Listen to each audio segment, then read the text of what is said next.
এক গ্রামে বাস করত আনোয়ার চায়না নামে এক কৃষক ও তার পরিবার জমিলা, জাকির, জাহিদ ও আমিনা। জাকির ছোটবেলা থেকেই তার নানার বাড়িতে লেখাপড়া করে। আনোয়ার ছিল পরিশ্রমী, সৎ আর হাসিখুশি মানুষ। ভোর হলে সে মাঠে যেত, জমি চাষ করত, সবজি ফলাত। আনোয়ারের বাড়ি ছিল সাধারণ কুঁড়েঘর, কিন্তু সেখানে ছিল হাসি আর ভালোবাসা।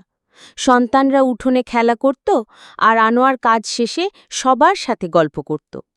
গ্রামের লোকজন আনোয়ারকে খুব ভালোবাসত, কারণ সে কখনো কারো সাথে ঝগড়া করত না। দিন কেটে যাচ্ছিল শান্তি আর আনন্দে।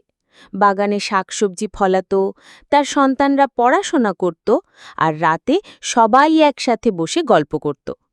আনোয়ার সব সময় বলতো, টাকা পয়সা না থাকলেও যদি ঘরে শান্তি আর ভালোবাসা থাকে, সেটাই আসল সুখ।